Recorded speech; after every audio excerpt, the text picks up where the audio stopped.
Assalamu alaikum wa rahmatullahi wa barakatuh, mes frères et sœurs bien-aimés. Il y a des moments dans ta vie où tu t'es retrouvé seul, dans le silence de la nuit, les yeux remplis de larmes, le cœur lourd, et tu as levé tes mains vers le ciel en murmurant « Ya Allah, est-ce que tu m'entends? Est-ce que mes invocations atteignent vraiment ton trône ?» Peut-être que tu t'es senti ignoré. Peut-être que tu as eu l'impression que tes prières restaient suspendues dans l'air, sans réponse. Mais écoute-moi bien. Allah entend chacune de tes paroles, chaque soupir de ton cœur, chaque larme qui coule de tes yeux. Rien ne lui échappe. Et pourtant, il existe un instant particulier où ta voix se rapproche encore plus de lui.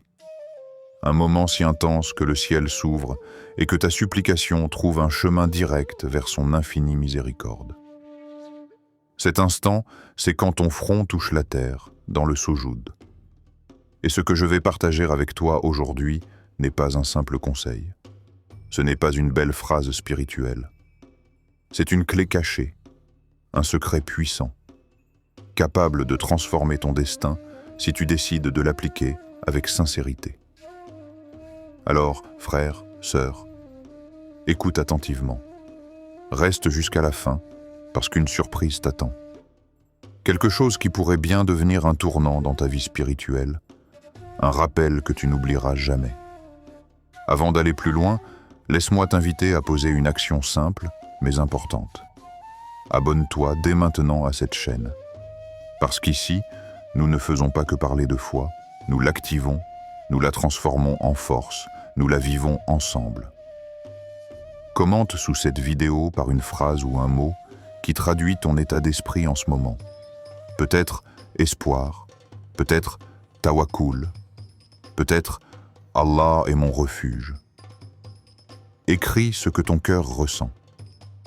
Partage cette vidéo à un frère ou une sœur qui traverse des épreuves, parce que ce rappel peut devenir une lumière dans son chemin. Maintenant, concentre-toi. Imagine chaque prière que tu as faite dans ta vie, chaque nuit où tu as espéré une réponse. Et si la clé n'était pas dans ce que tu disais, mais dans la manière dont tu le faisais? Et si, depuis tout ce temps, Allah attendait que tu découvres ce secret pour ouvrir des portes que tu croyais fermées? Ce secret, ce n'est pas quelque chose de compliqué. Ce n'est pas une formule magique.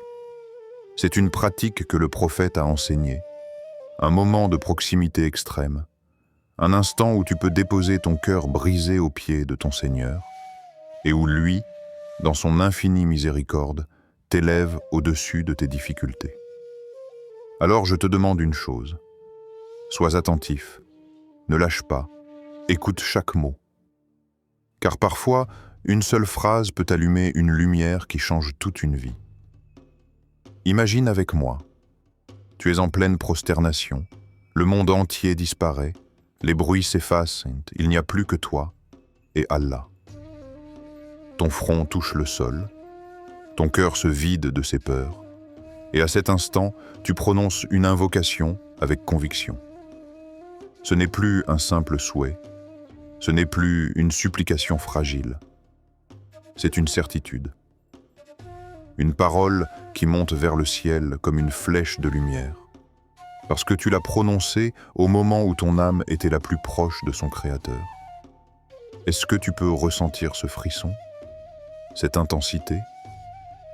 C'est cela que je veux partager avec toi aujourd'hui. Et je te promets, si tu écoutes attentivement, si tu appliques sincèrement ce que tu vas entendre, alors tu verras des changements dans ta vie que tu n'aurais jamais imaginés. Ne t'éloigne pas, ne te laisse pas distraire. Parce que dans quelques instants, je vais t'expliquer ce qui fait la différence entre une invocation qui reste suspendue et une invocation qui ouvre les portes du ciel. Et souviens-toi, une surprise t'attend à la fin. Première clé, la certitude, al-yakin. Frère, sœur, ferme les yeux un instant et imagine. Tu tiens entre tes mains une graine, petite, fragile, presque insignifiante. Tu la poses dans la terre. Tu ne vois rien tout de suite. Le sol reste sec, silencieux. Mais toi, tu sais qu'à l'intérieur, un miracle invisible est en train de se produire. Tu ne doutes pas, tu attends. Tu continues d'arroser, tu continues de croire, et un jour, une tige verte perce le sol. Voilà ce qu'est al-Yaqin. Planter ta prière dans la terre de la foi, l'arroser avec la patience, la protéger du doute, et attendre le moment où Allah, par sa permission, la fera éclore. Quand tu lèves les mains et que tu invoques ton Seigneur, ce n'est pas un exercice de hasard. Tu ne lances pas des mots en espérant qu'un miracle tombe par surprise. Non, tu parles à celui qui détient les clés des cieux et de la terre.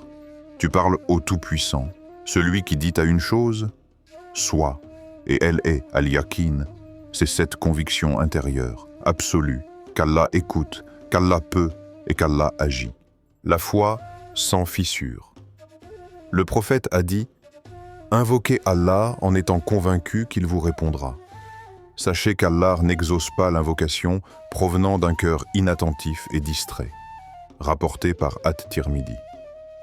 Vois-tu, ce hadith nous révèle une chose. Ce qui bloque souvent nos invocations, ce n'est pas Allah. C'est nous. C'est notre cœur qui doute. C'est notre esprit qui hésite. C'est cette voix intérieure qui dit « Et si ça ne marche pas? Et si Allah ne m'écoute pas? Et si je ne mérite pas sa réponse ?» Mes frères, sœurs, pourquoi limiter la miséricorde d'Allah par nos propres calculs humains? Celui qui a ouvert la mer pour Moussa, celui qui a sauvé Ibrahim du feu, celui qui a donné un enfant à Zacharia alors que tout espoir médical était perdu. Est-ce qu'il aurait perdu de sa puissance aujourd'hui? Non. Son pouvoir n'a pas changé. Ce qui a changé, c'est notre certitude. Visualisez la réponse avant qu'elle n'arrive. Laisse-moi te poser une question. Quand tu fais une dua, est-ce que tu l'as fait comme quelqu'un qui lance une bouteille à la mer? Ou est-ce que tu l'as fait comme quelqu'un qui signe déjà un contrat garanti par le roi des rois? La différence est immense. Visualise ton vœu déjà accompli. Si tu demandes la guérison, imagine-toi déjà en santé. Ressens la gratitude comme si Allah t'avait rendu fort. Si tu demandes un travail, visualise-toi entrer dans ce lieu, poser tes affaires et remercier Allah pour cette opportunité. Si tu demandes la paix intérieure, ressens dès maintenant ce calme, comme une brise légère qui apaise ton âme. Car ce que tu ressens dans ton invocation, c'est déjà une forme de réponse. Allah dit dans le Coran, « Invoquez-moi, je vous répondrai. » Sourate Ghafir, 40-60. Remarque, Allah ne dit pas « peut-être que je vous répondrai ». Il ne dit pas « si je veux bien, je répondrai ». Il dit avec force et clarté « je vous répondrai ». Alors pourquoi douter? Pourquoi prier comme si on parlait dans le vide? La pratique spirituelle du soujoud. C'est là qu'intervient la pratique que je vais partager avec toi. Elle est simple, mais elle demande un cœur attentif. Commence par 2 rakats de prière. Rien d'extraordinaire, rien de compliqué. 2 cycles faits uniquement pour Allah, sans précipitation, avec une intention pure. Puis, dans la dernière prosternation, soujoud, là où ton front touche la terre, où ton âme se soumet totalement, ouvre ton cœur. À ce moment, parle à Allah comme jamais tu ne lui as parlé. Pas avec des mots automatiques, mais avec ton cœur nu, vulnérable, vrai. Dis-lui ce que tu désires le plus. Pas timidement, pas comme si tu doutais, mais comme quelqu'un qui sait que son Seigneur est capable d'exaucer au-delà de ce qu'il demande. Le prophète a dit « Le serviteur est le plus proche de son Seigneur lorsqu'il est en prosternation », rapporté par Muslim. Pense-y, tu es à ce moment le plus proche possible d'Allah. Est-ce que tu vas gaspiller cet instant avec des paroles distraites, ou vas-tu y déposer ton âme entière? L'intensité de la certitude. Imagine un homme perdu dans le désert, mourant de soif. Quand il voit une source d'eau, il n'y a pas une once de doute dans son esprit qu'il va y plonger son visage pour boire. Sa certitude est totale. Voilà comment doit être ton invocation, une soif qui ne doute pas de la source. Ne dis pas « Ya Allah, si tu veux, aide-moi ». Dis plutôt « Ya Allah, je sais que tu peux, je sais que tu veux mon bien, et je t'implore avec confiance ». C'est cette intensité, cette fermeté, qui transforme une dua faible en une invocation qui brise les portes du ciel. Les fruits d'al-yakin, quand tu vis l'al-yakin dans ta dua, tu remarques 3 choses. 1. Ton cœur se calme. Même si tu n'as pas encore vu la réponse, tu ressens déjà une paix intérieure. Tu sais que la réponse viendra au bon moment. 2. Ta vision change. Tu ne vois plus les obstacles comme des murs, mais comme des étapes vers la réponse d'Allah. 3. Ta relation avec Allah s'élève. Tu ne pries plus seulement pour obtenir. Tu pries pour être en proximité, pour vivre cette intimité avec lui. Frères, sœurs, le secret n'est pas dans la longueur de l'invocation, ni dans la beauté des mots. Le secret est dans la certitude du cœur. Car Allah ne regarde pas tes lèvres, il regarde ton cœur. Et si ton cœur est rempli de yakin, alors même avant que tes lèvres ne bougent, ton invocation a déjà traversé les cieux. La répétition quotidienne plus les conditions spirituelles. Frères, sœurs, laisse-moi te dire une vérité. Ce qui transforme une simple habitude en une clé de destinée, c'est la répétition. Une seule goutte d'eau ne perce pas la pierre. Mais des milliers de gouttes, jour après jour, finissent par creuser le roc. C'est pareil pour la foi.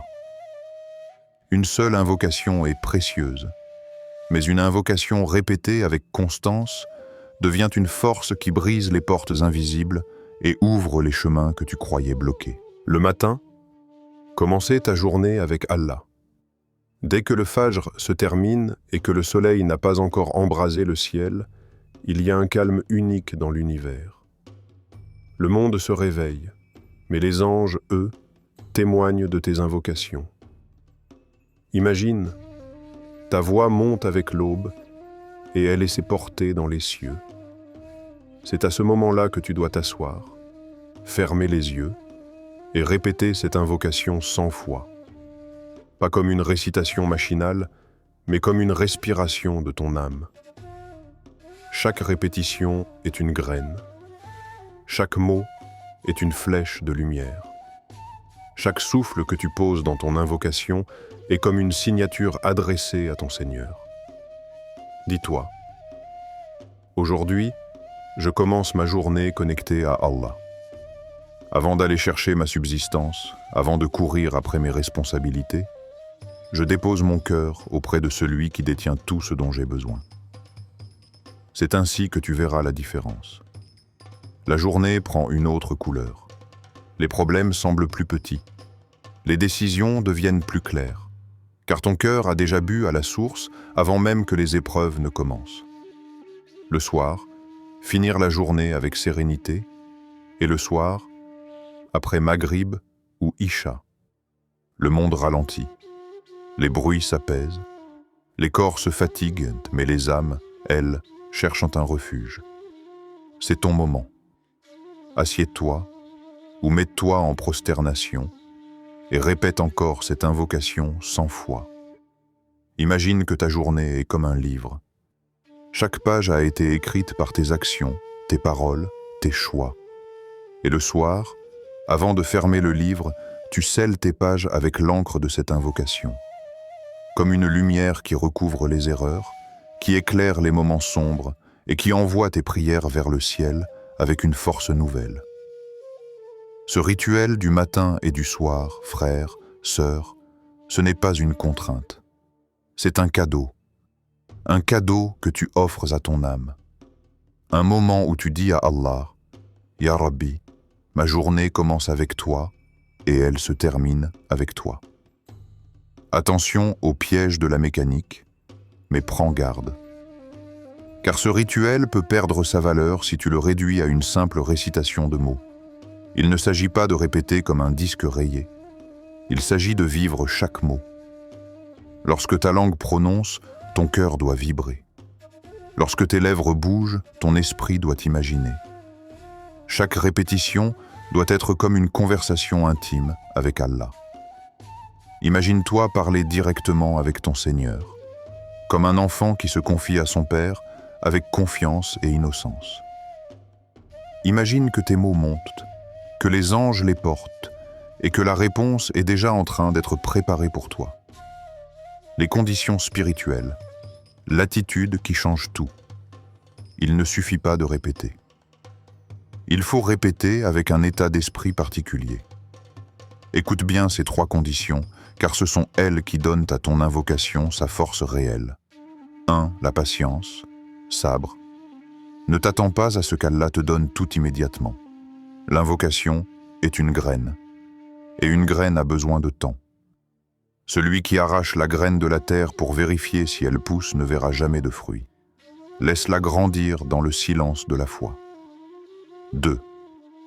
La constance, istiqama. Une seule répétition est comme une étincelle. Mais la constance, c'est un feu qui brûle jusqu'à éclairer toute ta vie. Même si un jour tu es fatigué, même si tu es distrait, continue. Ne brise pas la chaîne. Car Allah aime les petites actions constantes plus que les grandes actions isolées. 3. La gratitude, shukr. Invoque Allah comme si tu avais déjà reçu. 10 Alhamdulillah avant même de voir la réponse. Ressens dans ton cœur que ce que tu demandes est déjà en chemin. Car la gratitude attire la bénédiction comme l'ombre suit le corps. Allah est Al-Qadir, souviens-toi d'une chose, frère, sœur. Tu ne t'adresses pas à n'importe qui. Tu ne parles pas à une personne limitée. Tu parles à Al-Qadir, celui qui a créé les cieux et la terre sans effort, celui qui gère chaque souffle de vie, celui pour qui l'impossible n'existe pas. Alors pourquoi limiter sa puissance avec tes doutes? Pourquoi lui demander comme si tu hésitais? Lève la tête, remplis ton cœur de certitude et dis-lui: Ya Allah, je sais que toi seul peux changer ma situation. Je sais que toi seul peux ouvrir les portes que personne ne peut ouvrir. Et je t'appelle avec confiance la transformation invisible. Peut-être que tu ne verras pas le changement le premier jour, peut-être pas la première semaine, mais chaque répétition construit quelque chose dans l'invisible. C'est comme un château que tu bâtis, pierre après pierre, sans voir encore la forme finale. Et un jour, quand Allah décide, les murs se dressent d'un coup, et tu comprends que chaque mot que tu as répété avait un poids, une valeur, une énergie qui ne s'est jamais perdue. Alors n'arrête pas, continue. Même quand tu ne vois rien, même quand tu doutes, continue. Parce que chaque mot monte vers le ciel et rien ne se perd auprès d'Allah. L'invitation à l'action. Frère, sœur, ne te contente pas d'écouter ce rappel comme une belle histoire. Transforme-le en pratique. Ce soir même, après ta prière, prends 10 minutes et répète.